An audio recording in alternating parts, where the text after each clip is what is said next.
pressure is the force acting perpendicularly. Is the force acting perpendicularly on a unit area of the object. On a unit area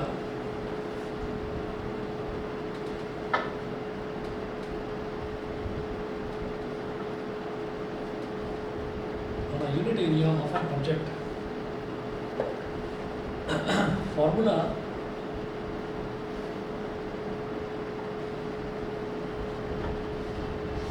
for calculating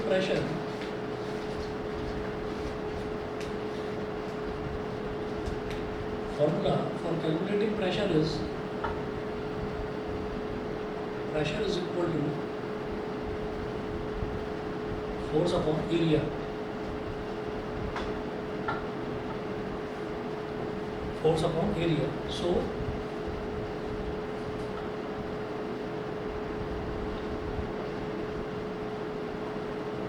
it is also defined as force per unit area. It is also defined as force per unit area.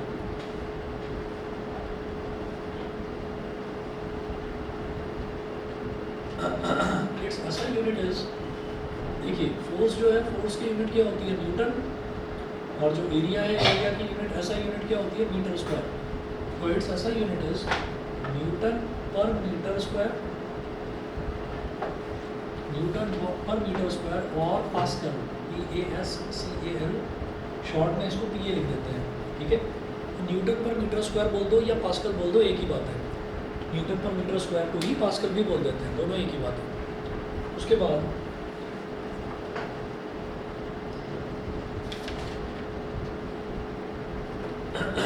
where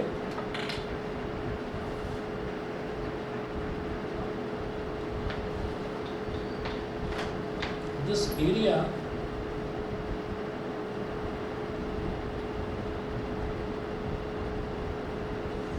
refers to the area of contact, where this area refers to the area of contact of the body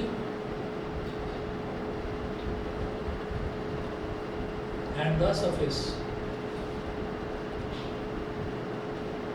of the body and the surface. तो area होता है बेटा हमेशा area of contact. ठीक है, area is always area of contact. अब इस चीज़ को कैसे समझेंगे, अभी न्यूमेरिकल्स देखेंगे समझ में आएगी ये सारी चीज़ें. क्वेश्चन नंबर 1 नोट करिएगा. A force of 100 Newton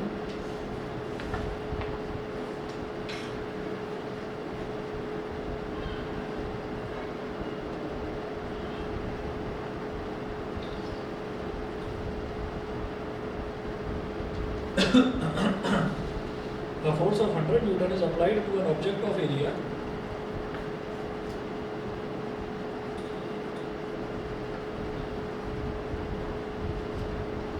the force of 100 Newton is applied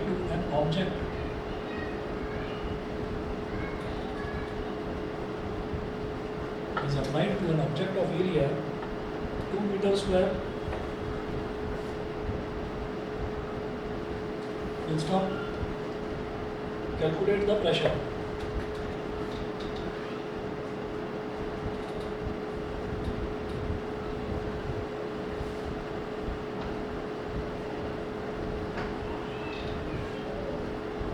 Calculate the pressure.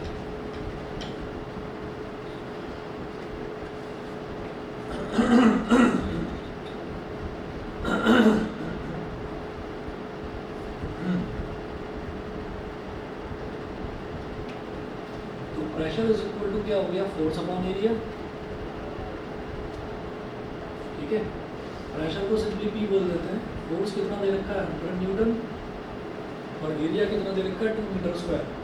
तो मैं ये जानता हूँ कि जो फोर्स है, फोर्स को हमेशा न्यूटन में ही होना चाहिए, और एरिया हमेशा मीटर स्क्वायर में होना चाहिए. यही हमारी SI यूनिट है ये फोर्स की और एरिया की. ठीक है, तो 100/2 अगर हो गया तो 2 1 2 और 2 50 100.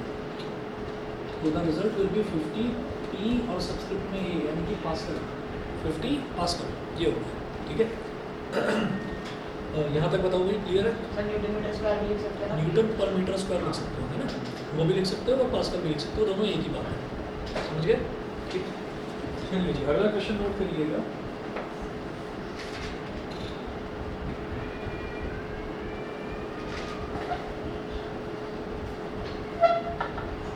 A woman is wearing sharp-heeled shoes.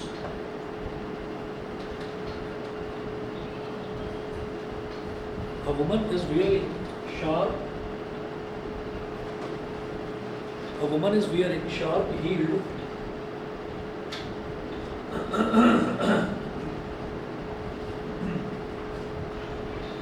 shoes or pencil-heeled shoes.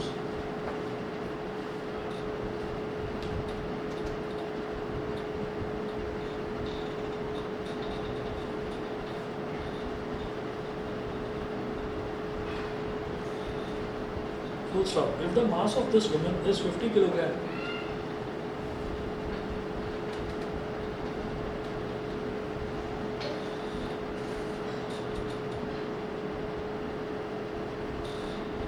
if the mass of this woman is 50 kilogram and the area of one heel is 1 centimeter square,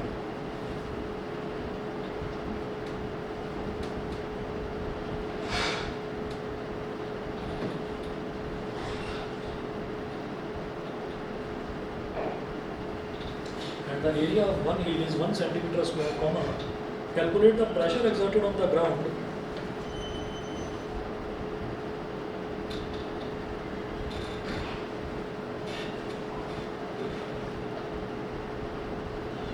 calculate the pressure exerted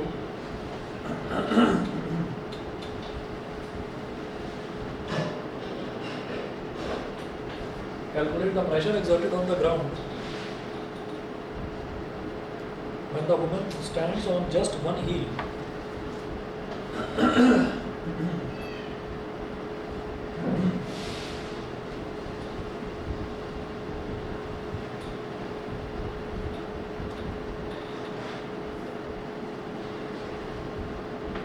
When the woman stands on just one heel. Full stop. और इसमें दे रखा है G is equal to 10 metre per second square.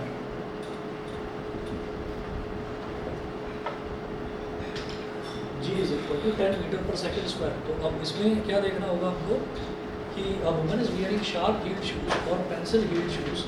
तो एक woman है, उसने sharp heal जो बहुत पतली वाली जो हील्स होती हैं वो वाले शूज़ उसने पहने हैं। If the mass of this woman is 50 kilogram, तो and the area of one heel is 1 centimetre square, calculate the pressure exerted on the ground when the woman stands on just one heel. सिर्फ एक ही पैर पर वो खड़ी हुई है। जब वो एक ही पैर पर खड़ी हुई है तो, और वो क्या बोल रहे हैं कि stands on just one heel, तो एक ही हील पर खड़ी हुई है बस, ठीक है। तो इसका मतलब जो उसकी बॉडी का पूरा जो वेट है, मैं मास की बात नहीं कर रहा हूँ, मैं वेट की बात कर रहा हूँ। वेट क्या होता है? फोर्स होता है। तो अगर हम खड़े हुए हैं, तो खड़े हुए भी हैं तो भी हमारी जो बॉडी है वो अपने मास की वजह से एक वेट लगाती है नीचे की तरफ, ठीक है। और वेट का मतलब क्या? फोर्स। तो बॉडी ने एक फोर्स लगा रखा है नीचे की तरफ। तो जो फोर्स है वो अप्लाई कहाँ पर हो रहा है? सिर्फ एक हील पर, सिर्फ एक हील पर। और उस एक हील का एरिया कितना दे रखा है? 1 सेंटीमीटर स्क्वायर। तो पहले तो इस एरिया को आपको कन्वर्ट करना होगा मीटर स्क्वायर में, समझ गए? उसको मीटर स्क्वायर में कन्वर्ट करना पड़ेगा। और ये जो मास है, इस मास को कन्वर्ट करना पड़ेगा वेट में। वेट देखना पड़ेगा कितना होगा। तो यहाँ पर हम बोलेंगे, इधर देखिएगा, force exerted by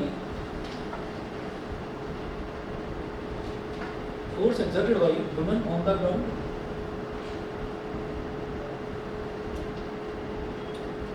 force exerted by women on the ground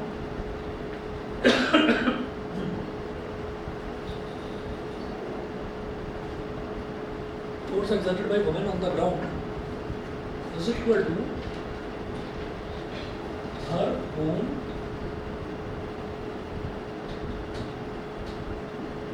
weight, her own weight। और weight क्या होता है? m into g, इसीलिए उन्होंने g की वैल्यू दी है। तो weight क्या हो गया? m into g।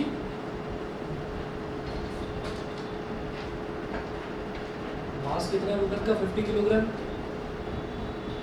और जी कितना है? 10। तो 50 into 10 कितना हो गया? 500 न्यूटन।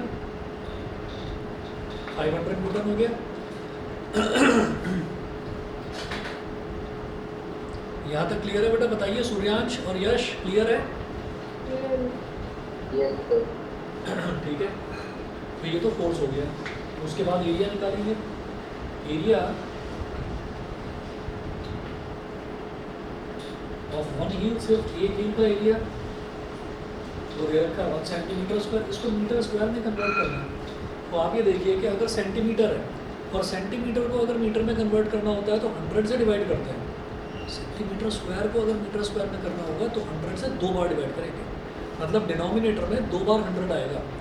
इसी तरह से अगर सेंटीमीटर क्यूब को मीटर क्यूब में करना होगा तो 3 बार 100 आ जाएगा। समझ रहे हैं?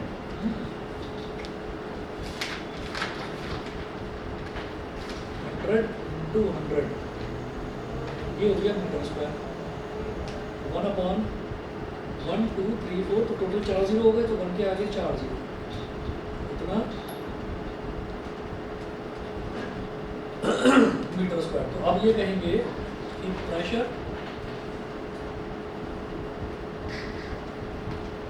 Is equal to force upon area. Force upon area, force कितना है 500 न्यूटन, तो ऐसे लिख लो पहले, force divided by area. Force कितना है 500 न्यूटन डिवाइड बाय एरिया कितना है 1/10,000। 1/10,000। मेरी बात समझ में आ गई? क्योंकि जो एरिया है, एरिया जो है वो भी फ्रैक्शन में दे रखा है, तो इसलिए मैंने उसको डिवाइड करके लिख लिया। वो करने से क्या होगा कि ये मल्टीप्लाई में कन्वर्ट हो जाएगा, ये मल्टीप्लाई में कन्वर्ट हो जाएगा और इसका रेसिप्रोकल हो जाएगा। समझ गए कि नहीं? बताओ भाई। नहीं सर। नहीं समझे भाई? फोर्स अपॉन एरिया है, तो एरिया जो है वो मुझे फ्रैक्शन में दे रखा था, तो मैं इसमें क्या करूँगा कि फोर्स अपॉन एरिया को मैंने लिख दिया फोर्स डिवाइडेड बाई एरिया। तो फोर्स कितना 500 न्यूटन, एरिया कितना 1/10,000 मीटर स्क्वायर। ठीक है, बीच में डिवीजन का साइन, तो जब बीच में डिवीजन का साइन होता है तो ये मल्टीप्लिकेशन में कन्वर्ट हो जाता है, इधर वाले का बाद वाले का रेसिप्रोकल हो जाता है ना, याद होगा।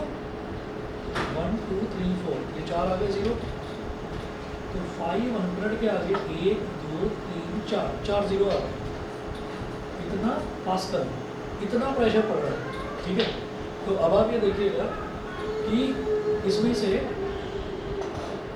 1 2 3 4 5 6 जीरोज हैं, तो आप इसको ऐसे भी लिख सकते हो 5 × 10⁻⁶ पास्कल। 5 × 10⁻⁶ पास्कल, ये भी लिखा जा सकता है। समझ गए?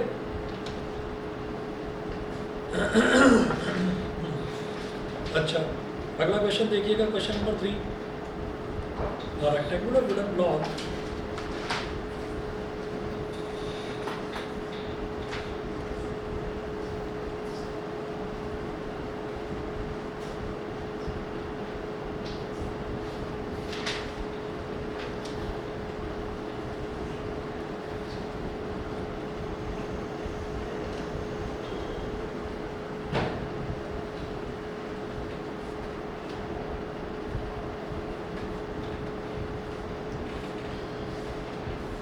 Question 3.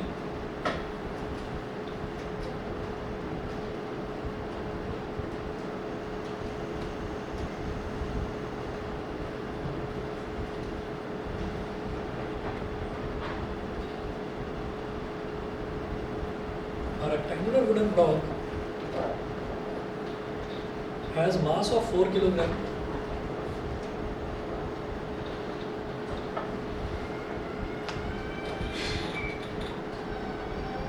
A rectangular wooden block has mass of 4 kg.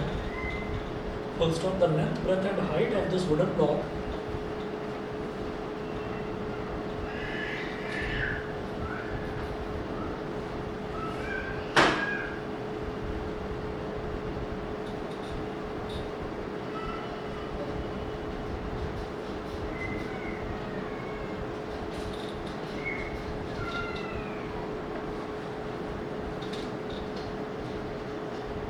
length, breadth and height of this wooden block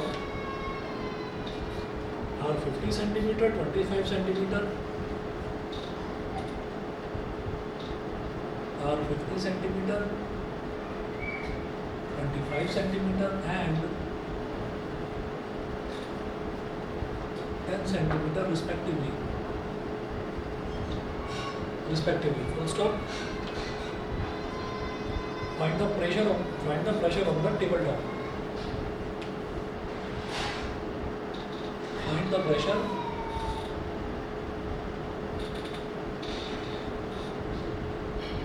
on the tabletop. Find the pressure on the tabletop.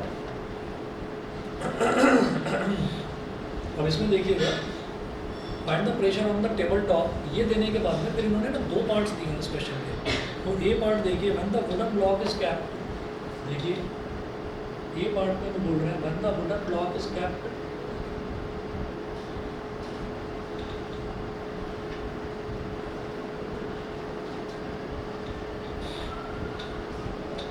when the wooden block is kept with its surface measuring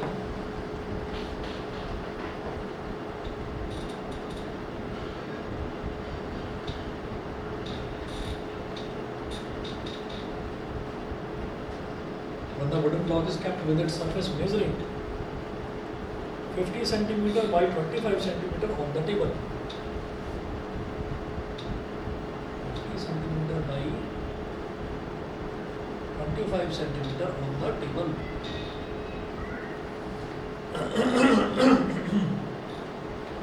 और B part है when the wooden block is kept with its surface measuring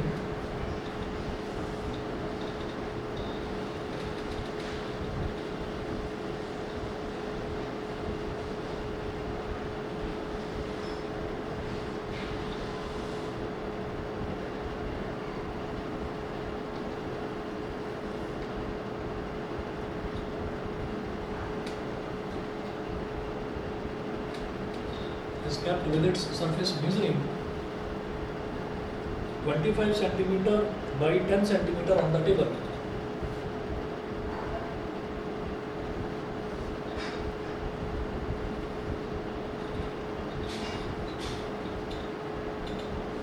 centimetre by 10 centimetre on the table. और इसमें ये दे रखा है कि assume g is equal to 10 metre per second square. तो g मतलब एक्सेलरेशन ड्यू टू ग्रेविटी को आपको 10 मीटर पर सेकंड स्क्वायर लेकर चलना है।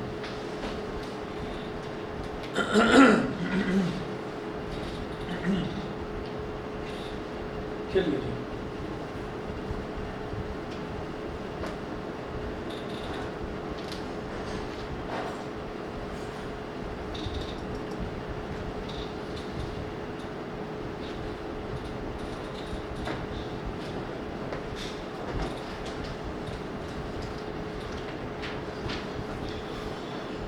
अब देखते हैं आगे।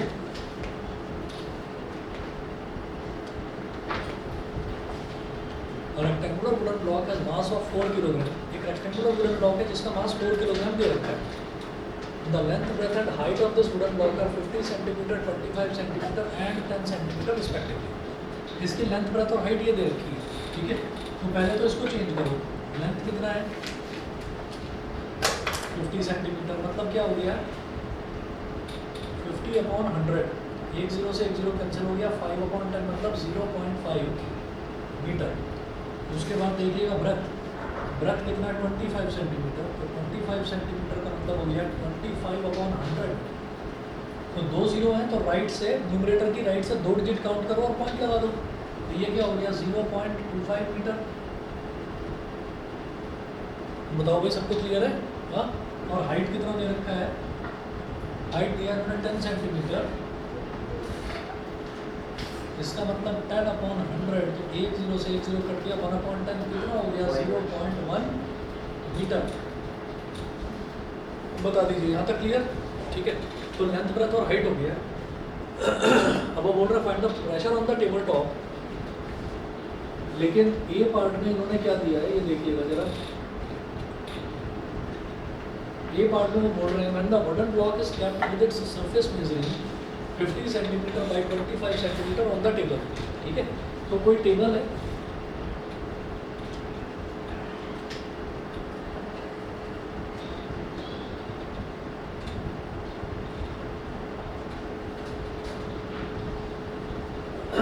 तो हमने हमने माना कि ऐसे एक टेबल है, अब इस टेबल के ऊपर टेबल को भी ऐसे रखिएगा, टेबल हो गई, और टेबल के ऊपर जो ब्लॉक रखा हुआ है वो कैसे रखा हुआ है,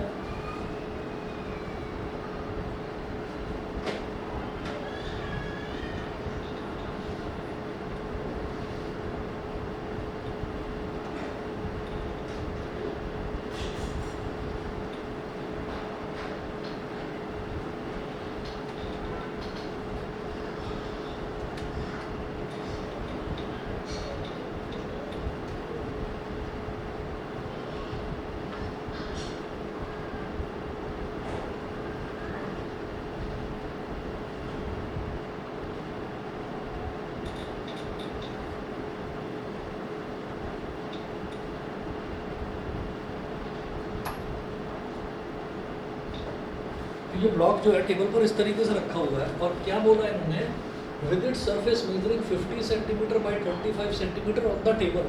तो इसकी जो सरफेस है उसमें 50 सेंटीमीटर वाली साइड, मतलब ये वाली साइड जो है, ये वाली जो साइड है इस वुडन ब्लॉक की, वो कितनी है, 50 सेंटीमीटर। और इसी तरह से जो पीछे वाली साइड है, ये वाली साइड कितनी दे रखी है, 25 सेंटीमीटर। 50 सेंटीमीटर और 25 सेंटीमीटर, ये दो साइड्स दे रखी हैं। तो वो बोल रहे हैं कि ये दोनों साइड्स जो हैं वो टेबल पर टच कर रही हैं। तो जब ये दोनों साइड्स टेबल पर टच कर रही है तो इसका मतलब क्या है कि एरिया ऑफ कॉन्टैक्ट कौन सा हो गया, ये वाला एरिया ऑफ कॉन्टैक्ट क्या हो गया, 50 और 25 वाला। तो area of contact will be equal to 50 centimetre का मतलब क्या है, 0.5 मीटर, और 25 सेंटीमीटर का मतलब क्या है, 0.25 मीटर। ठीक है, तो 0.5 इंटू 0.25 और 25 फाइव का कितना हो गया, 125। अब जरा टोटल देख लीजिए आप, टोटल यहाँ पर पॉइंट के बाद इधर एक डिजिट है, इधर पॉइंट के बाद 2 डिजिट है, तो पॉइंट के बाद टोटल नंबर ऑफ डिजिट्स कितनी हो गई, 3। ठीक है, एक मिनट वेट करिए प्लीज। हेलो, हाँ कौन बताइए, नमस्ते, क्या चीज़, हाँ अभी तो घर पर ही हूँ। अच्छा एक मिनट वेट करो यार, हाँ हाँ ओके, जरा 2 मिनट वेट करो भाई। हमारा 6-7 साल पुराना एक स्टूडेंट आया, बाहर ही खड़ा है, तो यहाँ नहीं रहता, गुड़गांव में रहता है।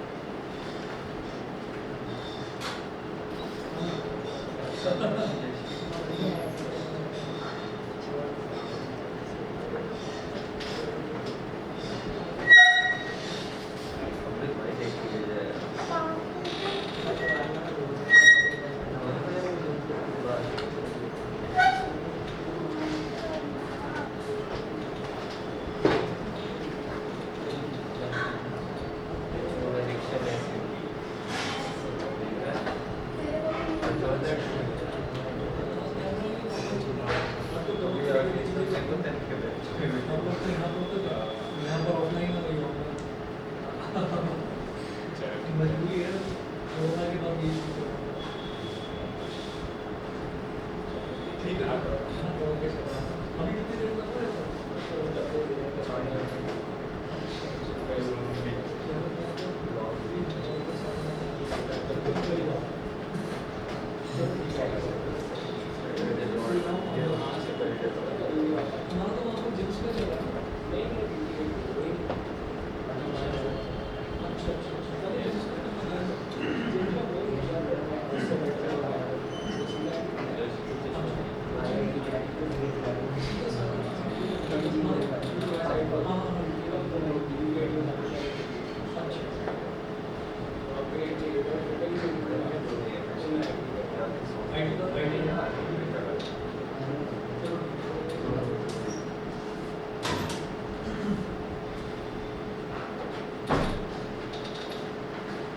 ये 2016 का है।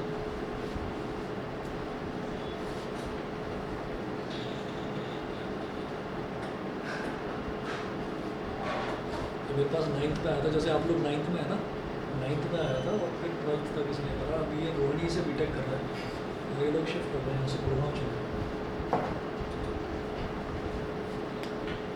चलिए जी, अब जरा देखिएगा एरिया ऑफ कॉन्टैक्ट यहाँ पर क्या आ गया, एरिया ऑफ कॉन्टैक्ट आ गया 0.5 इंटू 0.25, तो ये हो गया 0.125 मीटर स्क्वायर, 0.125 मीटर स्क्वायर। और उसके बाद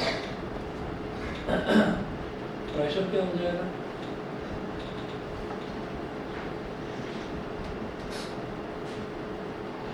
फोर्स अपॉन एरिया।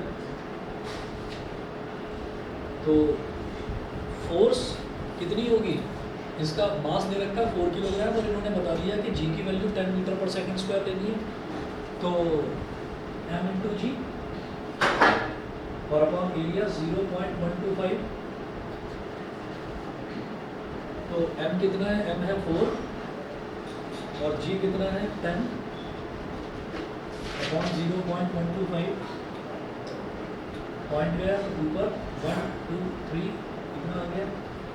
अच्छा 25 की टेबल ना बड़ी आसान सी टेबल है, तो 25 की टेबल हमें याद होनी चाहिए भाई। 25 1 जा 25, 2 जा 50, 3 जा 75, 4 जा 100 और 5 जा 125, 25 ऐड करते चले जाओ बस। तो 25 5 जा 125, 25 4 जा 100 और ये 0, 5 8 जा 48, 4 जा 32 और 10 320 पास्कल। ये बता दो भाई, ऑनलाइन वाले दोनों बच्चे बता दें, सूर्यांश यश क्लियर है, समझिए अमृत। चलिए जी ठीक है, इसके बाद इसका बी पार्ट देखेंगे, ये बता रहा हूँ मैं। अब बी पार्ट का डायग्राम नहीं बना रहा था।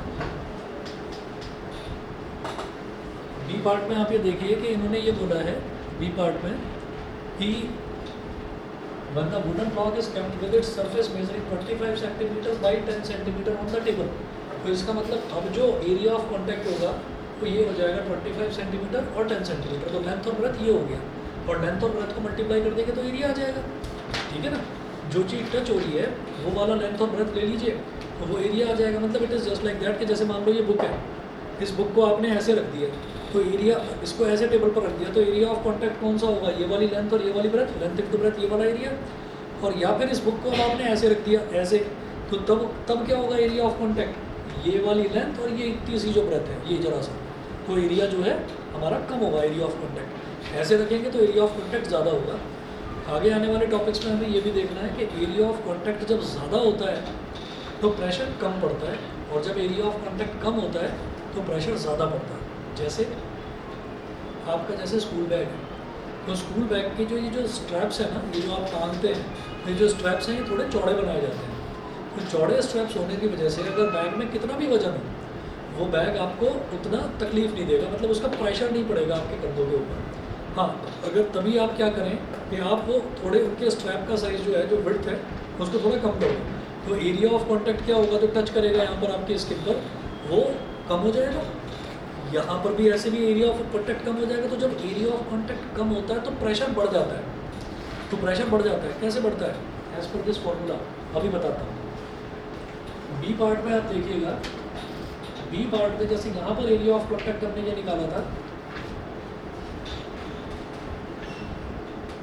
एरिया ऑफ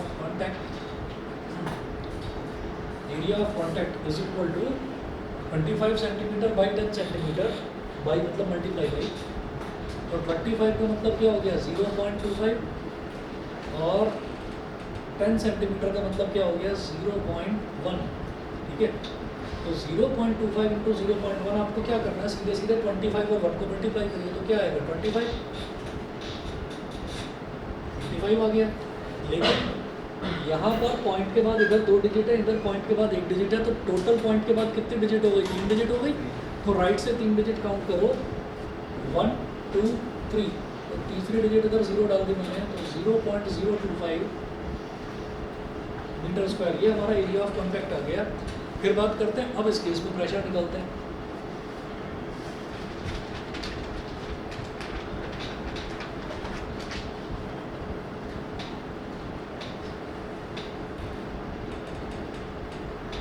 तो फोर्स वही होगी, इसमें भी mg, और एरिया क्या हो जाएगा 0.025।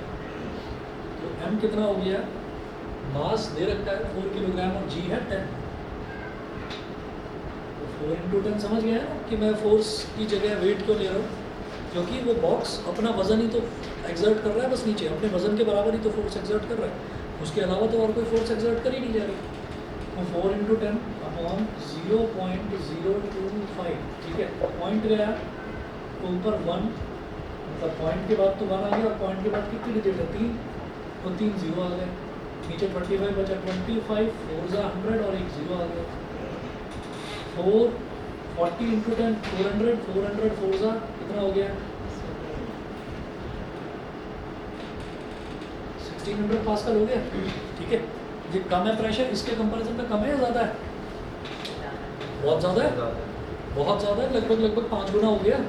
क्या समझ में आ रहा है, यहाँ एरिया ऑफ कॉन्टैक्ट ज़्यादा था 0.125 मीटर स्क्वायर, यहाँ पर एरिया ऑफ कॉन्टैक्ट जो है कितना कम हो गया 0.025। तो जब भी एरिया ऑफ कॉन्टैक्ट कम होगा तो प्रेशर ज़्यादा हो जाएगा, एरिया ऑफ कॉन्टैक्ट कम होते ही प्रेशर ज़्यादा हो जाएगा। अगर आप एक बारीक सा एक पतला थ्रेड ले लें, आप अपने बैग के स्ट्रैप्स हटा दें और पतला थ्रेड ले लें, मजबूत होना चाहिए, ये नहीं कि वो टूट जाए हल्के से, मजबूत वाला थ्रेड। तो वो मजबूत आपने थ्रेड ले लिया, एक इधर और एक इधर लगा दिया, तो वो जो ये पूरे शोल्डर है ना उसमें गड़ जाएगा, ठीक है। आप उसको थोड़ी देर से भी मतलब थोड़ी देर बाद ही आपको लगेगा कि मुझे तो प्रॉब्लम हो रही है, मैं हटाऊँ उसको, आप टांग नहीं पाओगे। रीज़न क्या है कि उसका एरिया ऑफ कॉन्टैक्ट कितना ज़्यादा है, तो वो आपकी स्किन पर जहाँ पर टच हो रहा है वहाँ पर इतना प्रेशर डाल रहा है कि वो वहाँ पर बिल्कुल अंदर की तरफ गड़ जाएगा, ऐसे हो जाता है। तो इसी तरह से क्या है कि आपने एक लोहा लिया और लोहे के टुकड़े को आपने एप्पल पर रखा और दबाए जा रहे हो, वो कटेगा ही नहीं, ठीक है। और वहीं आपने क्या करा कि उस लोहे को आपने बहुत ज़्यादा शार्प कर दिया, इतना शार्प कर दिया कि बिल्कुल पतला सा। अगर आप जो चाकू की जो तेज़ धार होती है उसको अगर आप सामने से देखो, आपने देखा चाकू कुछ इस तरीके का होता है, ये तो इसका हैंडल हो गया, ये तो इसका हैंडल हो गया, और यहाँ पर ये ऐसे चाकू है जिससे आप सब्जी वगैरह काटते हैं, तो ये चाकू है। तो आप ये देखेंगे जो पीछे वाला जो ब्रंट वाला इसका एरिया है वो थोड़ा सा फैला हुआ होता है, और जो ये बिल्कुल शार्प होता है, मतलब इसका एरिया ऑफ कॉन्टैक्ट आपको बिल्कुल एक लाइन के बराबर दिखाई देगा, इतना बारीक इसकी धार होती है। तो इसका मतलब क्या है कि जहाँ पर एरिया ऑफ कॉन्टैक्ट कम है वहाँ पर प्रेशर ज़्यादा पड़ेगा, प्रेशर ज़्यादा पड़ेगा तो हल्का सा दबाते ही उसके कम एरिया ऑफ कॉन्टैक्ट की वजह से इतना प्रेशर होगा कि वो एप्पल के अंदर घुस जाएगा तो उसको काट देगा, ठीक है ना। तो यही रीज़न होता है कि जब हम खुदाई करते हैं ना एग्रीकल्चरल फील्ड की, जहाँ पर बीज डालने से पहले जब खुदाई करी जाती है तो ट्रैक्टर घूमता है उस पर, तो जब ट्रैक्टर घूमता है तो ट्रैक्टर के जो पहिए होते हैं, खास तौर पर जो पीछे वाले पहिए होते हैं, वो पीछे वाले पहिए इतने चौड़े चौड़े क्यों बनाए जाते हैं कि अगर मान लीजिए उस पर पतले पहिए बनाए जाएँ तो क्या होगा कि वो ट्रैक्टर जब चलता है तो ट्रैक्टर ऐसी थोड़ी है कि ट्रैक्टर को ऐसे ही चला रहे हैं खेत के अंदर, ऐसे तो नहीं चलाते ना कि वैसे ही किसी का मन कर रहा है पिकनिक मेरे को ट्रैक्टर पर घूमना है, नहीं ना।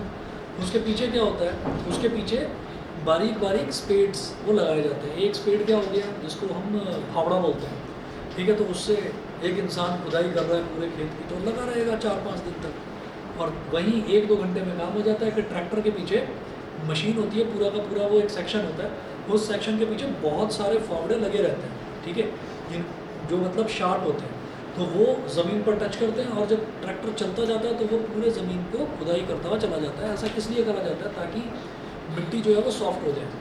मिट्टी की जब खुदाई करते हैं तो वो सॉफ्ट हो जाती है, सॉफ्ट हो जाती है तो फिर उसमें पानी आसानी से एब्जॉर्ब हो जाता है, और जब पानी एब्जॉर्ब हो जाता है तो फिर उसमें सीड्स जो हैं वो डाले जाते हैं, ठीक है।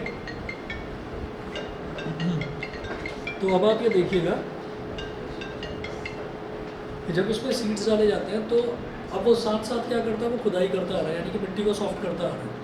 मिट्टी सॉफ्ट हो गई है ना। और टायर अगर मान लीजिए सोच लीजिए कि पतले हैं उसके टायर, ट्रैक्टर के टायर अगर पतले हैं वो तो सॉफ्ट मिट्टी के अंदर घुस जाएंगे, तो ट्रैक्टर ही नहीं चल पाएगा। पता चला फिर एक ट्रैक्टर और बुलाना पड़ रहा है, भाई इस ट्रैक्टर को खींचो, ये अंदर घुस गया, कि लायक होते थे इसको, ये खेत की खुदाई करने के लिए लेकर आए थे, वो भी खुदाई ठीक।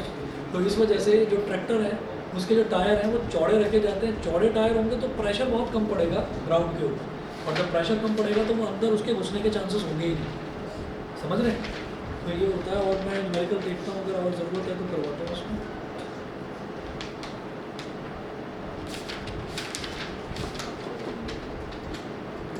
ठीक है, तो इसके बाद प्रैक्टिकल एग्जांपल्स ही हैं, why school bags have wide straps, why a sharp knife cuts better than a blunt knife, ठीक है। और उसके बाद the tractors have broad tyres so that there is less pressure on the ground and the tyres do not sink into comparatively soft ground in the fields, ठीक है। तो ये कुछ एग्जांपल्स आपको नेक्स्ट क्लास में दिखाऊंगा। फिर आर्किमिडीज प्रिंसिपल ऑफ बायंसी है वो करते हैं, आज इतना ही कर दीजिए, ठीक है, बाकी अगली क्लास में देखेंगे।